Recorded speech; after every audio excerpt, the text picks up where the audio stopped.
नमस्कार दोस्तों, हॉर्स 24 से आज बहुत ही सुप्रसिद्ध स्टालियन आर्यन के पास हैं। जानते हैं उनके ओनर से आर्यन के बारे में। सर, सबसे पहले तो अपना नाम बताइए।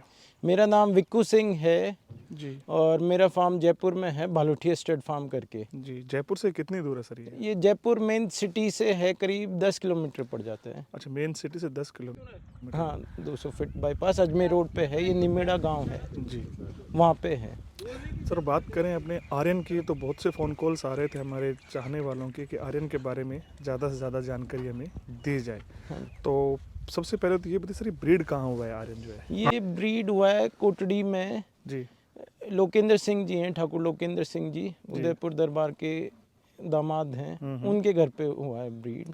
अच्छा, और बात करें इसके साइड की तो?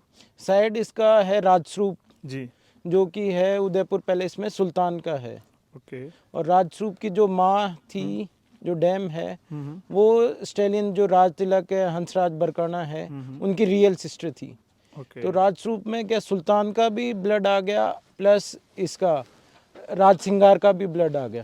तो अच्छा। दोनों जो टॉप मोस्ट ब्लड है राजस्वरूप में है। और राजस्वरूप में। इसकी माँ में फूलमाल ब्लड था, अच्छा, तो ये फूलमाल की थी। तो इसमें जो मेरे फेवरेट तीनों हैं इसमें। तीनों हैं। बात करें इसकी एज की तो एज क्या हो गई इसकी? ये हो गया करीब 9 साल के करीब हो 9 साल के करीब। गया। हाँ। और तकरीबन आपके पास ये है काफ़ी समय से है? हाँ, ये अदंत 2 दांत करने वाला था, तब मैं ले आया था इसको। अच्छा, और इसके मार्केट में हाँ जी। तो पंजाब में, हरियाणा में ऑलमोस्ट सभी जगह हैं इसके खूब। हाँ, सब जगह रिजल्ट इसने हर तरह की घोड़ी पे हमने एक्सपेरिमेंट किया, सब तरह के।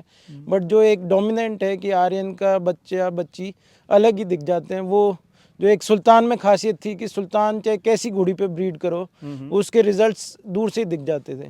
और सेम वही चीज़ इसमें आ रही है कि इसके चाहे कैसी घोड़ी लेके आओ आप, घोड़ी मैटर नहीं करती है, अपनी डोमिनेंस उन पे दिखाते ही दिखाते हैं। अभी रिसेंटली इसका बच्चा एक पुष्कर में फर्स्ट आया हाँ, है। पुष्कर में इस बार फर्स्ट आया है, नायाब। नायाब करके। आप ही की ब्रीड है सर वो? हाँ जी, अपनी ब्रीड। अच्छा, उसकी डैम? उसकी डैम मेरे पास ही थी, बहुत पुरानी लाइन की है, तूफान की बताते हैं उसको। पुष्कर में फर्स्ट आना एक बहुत बड़ी बात है। हाँ जी। क्योंकि बहुत ही सुप्रसिद्ध मेला है और बहुत अच्छे अच्छे एनिमल्स, घोड़े, स्टालियन, कोल्ट सब आते हैं, तो बहुत बड़ी बात है सर ये। हाँ। और 21 में भी इसका बच्चा जीता था। अच्छा, वो किसके पास है? वो पंजाब में है अभी, हरभजन विरदी जी हैं, उनके पास है। अच्छा, वो भी आप ही की ब्रीड है यहाँ हाँ, अपनी ब्रीड हुआ है। पे? आइए हम बात करते हैं सुल्तान के बारे में सर। तो सुल्तान को तो आपने रूबरू देखा होगा। बिल्कुल। तो क्या कंफर्मेशन और कलर क्या था सर उसका? कलर ब्लैक कलर था। कंफर्मेशन बहुत हैवी पुट्ठों का, अच्छी धड़, बहुत बड़ा साइज का, और बहुत अच्छा घोड़ा था, शांत था। और हाइट तो ज़्यादा नहीं थी, 61.5 के करीब ही था, 61 साढ़े 61 का घोड़ा था। बट वो जो प्रोड्यूस करता था, मतलब कैसी घोड़ी लाओ, उसके बच्चे बच्चियों में अलग ही वो दिख जाता था सुल्तान का। अच्छा। और आज भी आप किसी भी टॉप घोड़े को देख लो, चाहे वो लाइनें अलग कर दी हैं, बट सबका कहीं ना कहीं सुल्तान से कनेक्शन मिलेगा ही मिलेगा आपको। सुल्तान के बगैर अधूरा है कहने का मतलब हाँ ये जी। है। खूबसूरती भी उसी के साथ ज़्यादा। बिल्कुल, खूबसूरती plus body structure, heaviness plus temperament का, हर चीज़ में बेहतरीन था सुल्तान। अच्छा, और बात करें सुल्तान तो इनके ओनर कौन थे सर इनके, और कहाँ से इसका आया था, क्या इसका था कोई हिसाब किताब? ये नरेंद्र सिंह जी लेके आए थे इसको, सुल्तान को उस टाइम काफ़ी महंगा खरीद के लाए थे। अच्छा, उस टाइम में भी ये काफ़ी महंगा घोड़ा था? हाँ, उस टाइम जब 2, 4, 5 हज़ार तक टॉप से टॉप घोड़ा आता था, तब ये 35-40 हज़ार का खरीद के उस लाए टाइम थे। पे आया था। हाँ। इसके साथ एक और भी आप बता रहे थे, कौन सा आया था घोड़ा? एक राज सिंगार घोड़ा था। अच्छा, अबलग घोड़ा जो था। हाँ, अबलग घोड़ा। उस जैसी बॉडी स्ट्रक्चर प्लस बनावट, मतलब जो एक प्रोपोर्शनेट, हर तरह से कंप्लीट घोड़ा मैंने दूसरा आज तक नहीं देखा। इतना इतनी खूबसूरत लगी। घोड़े थे। हाँ, और वो हाइट भी काफ़ी अच्छी थी उस टाइम, 64 के करीब हाइट थी उसकी। राज सिंगार की। हाँ, प्लस बहुत सुंदर, हर तरह से परफेक्ट, मतलब ऐसे नहीं लगता था ये पुट्ठे क्या, गर्दन, फेस, ईयर्स, नेक, हर तरह से परफेक्ट घोड़ा था। आप काफ़ी पुरानी नॉलेज रखने वाले हैं, तो आपको नहीं लगता कि खाली एक लाइन को प्रमोट करने की वजह से बहुत अच्छे अच्छे स्टालियन दब गए हैं? इनके बारे में क्या ख्याल है आपका? बिल्कुल, ये बहुत ही गलत हुआ है। कुछ ये बीच में एक कहें तो एक ये दौर आया, उसमें क्या एक लाइन को इतना प्रमोट किया जी। कि बाकी दूसरी लाइन ने दब सी गई। नहीं, बहुत अच्छे अच्छे घोड़े थे ये। जब ये लाइनें थी इनको बाद में प्रमोट किया, आधे ज़्यादा तो इनके फेक बनाए हुए हैं, बस नाम चल गया कि एक ट्रेंड के पीछे भागने लग गए लोग, जबकि बहुत अच्छे टॉप के घोड़े थे वो दब गए। और एक बीच में ये ट्रेंड चला हाइट के चक्कर में भी बहुत अच्छे अच्छे प्योर घोड़े दब गए। जैसे हमारे इधर ही था एक चंद्र तेज घोड़ा था, अच्छा।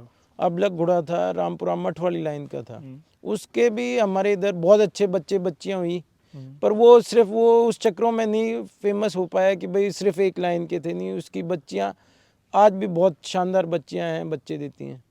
तो ब्रीडर्स को ऐसा नहीं करना चाहिए, खाली एक लाइन को प्रमोट ना करते हुए खूबसूरत हर घोड़े को प्रमोट करना चाहिए। बिल्कुल करना चाहिए, जब तक नहीं करेंगे वो इन ब्रीडिंग से आज उसका नतीजा अपन देख ही रहे हैं। इन ब्रीडिंग से आप देखो कोई घोड़ा 10 साल से ऊपर एज नहीं पकड़ पा रहा इन ब्रीडिंग का, आप ये देख लो जो भी घोड़े में इन ब्रीडिंग है, मेरे को उससे 10 साल से बड़ा कोई घोड़ा उसका दिखा दो, 7 8 9 साल होते होते वो खत्म हो फास्ट वे हो जाते हैं, उनको कुछ ना कुछ हो जाता है। बिल्कुल। और इन ब्रीडिंग से कुछ ना कुछ चेंजेस तो आएंगे, जैसे हाइट बड़ी आ जाती है या कुछ और चीज आ जाती हाँ, है, इतना कुछ हो बट सकता है। अंदर से जानवर कमजोर हो जाते हैं।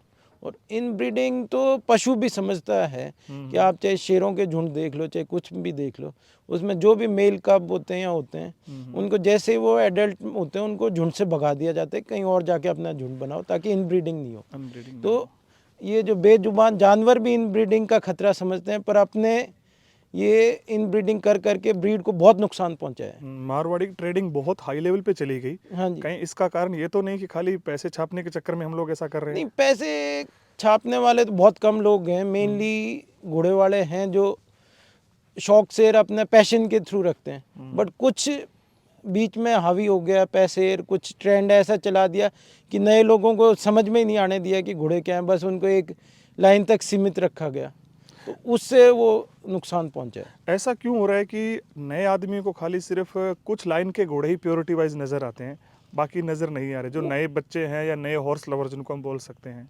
सारा खेल मार्केटिंग का है कि उनकी मार्केटिंग अच्छी हुई और बाकियों ने इतना ज़्यादा वो प्रमोट नहीं किया, शोज़ वगैरह में ज़्यादा पार्टिसिपेट नहीं किया, प्लस कहीं ज़्यादा लेके नहीं गए, तो इस वजह से वो थोड़ा रह गए। और वो सोशल मीडिया का ज़माना है, उस पर इतने एक्टिव थे नहीं, और कुछ लोगों ने उसको जल्दी पहचाना और उस पर मार्केटिंग करके फिर एक सिंडिकेट सा बन गया कि भाई उसी के ब्रीड करो, उसी से पैसे कमाओ, और वो महंगे महंगे बिकते गए।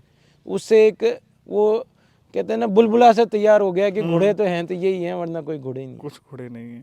आपको लगता है कि वापस से रिसाइकल रिवर्स होने का टाइम आ गया है? नहीं हो रहा है, अब रिवर्स, लोग जागरूक हो रहे हैं, अलग लाइन के घोड़े भी देख रहे हैं और इन ब्रीडिंग से बच भी रहे सब। आज इसी का डीएनए हो रहा है, तो उससे भी काफ़ी हेल्प मिलेगी कि भाई इन ब्रीडिंग नहीं होगा, क्योंकि अपने को इनकी पेडिग्री पता होगी। और इन ब्रीडिंग खत्म होगी तो आप राइडिंग में कितना महत्व, मतलब अपने मानते हैं आज का जो हॉर्स स्टड फार्म वाले राइडिंग बहुत कम करते हैं? हाँ जी, नहीं मेरा तो पर्सनल यही है कि भाई जो घोड़ा रख रहे हो तो राइडिंग करनी चाहिए, बिकॉज बिना राइड के न तो घोड़े खुश रहते न घोड़ा रखने वाला खुश रहता है, मेरे हिसाब से। तो सही बात है। जैसे मुझे तो सुबह घोड़े पे नहीं बैठ लूँ तब तक पूरा दिन अधूरा लगता है कि यार कुछ तो कम ही रही है। अभी भी आप राइडिंग करके ही आए हैं? हाँ जी बिल्कुल ही। तो कंटिन्यू कितना राइडिंग चल जाता है आपका? डेली कर लेते हैं भाई, घंटे भर तो ले ही जाते हैं, थोड़ा वॉक कर लिया, थोड़ा ट्रॉट कैंटर करके आ जाते हैं। डेली घोड़े चेंज करते रहते हैं तो उनकी भी एक्सरसाइज, और मैं बच्चों को भी साथ में ले जाता हूँ। हमने तो बच्चे भी ऐसे ट्रेन कर रखे हैं कि वो साथ में चलते रहते हैं। ग्रोथ होता है, एक्स्ट्रा लंजिंग देने की जरूरत नहीं पड़ती। बिल्कुल, लंजिंग किलोमीटर तो हम देते नहीं, उनको खुला ही छोड़ते हैं बच्चों को, और साथ में एक्सरसाइज कर लेते हैं। और इस चीज़ से क्या है, बच्चे भी खुश रहते हैं, घोड़े भी खुश रहते हैं। आप एक घोड़े को स्टेबल में रखो, हमेशा उसका टेम्परामेंट खराब मिलेगा। और बात करें सर आर्यन की कवरिंग की, तो चालू है अभी? हाँ, हमने चालू करी, पहले तो बंद थी, बट अब पिछले सीजन से हमने इसकी कवरिंग स्टार्ट करी है। तो मार्केट में इसके तो गिने चुने बच्चे ही होंगे? हाँ जी, बहुत लिमिटेड कवरिंग करवाई है हमने। और अब भी साल में 10 घोड़ियों के लिए हमने बाहर कवरिंग खोली है। अच्छा, ओनली फॉर 10 घोड़ियां मेट होती है हर साल? हाँ जी, बहुत अच्छा सिस्टम है सर आपका। हाँ, कि भाई वो नहीं हो कि भाई अच्छी घोड़ियां मेट हो, अच्छे रिजल्ट्स आए, अच्छी वो ब्रीड बनी रहे।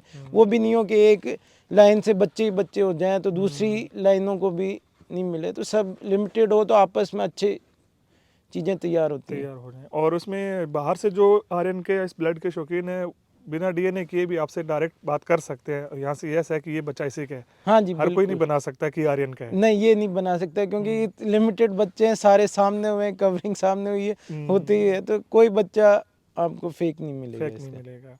बहुत बढ़िया सर, आपने बहुत अच्छी जानकारी दी। बहुत बहुत धन्यवाद सर आपका, शुक्रिया। Thank you.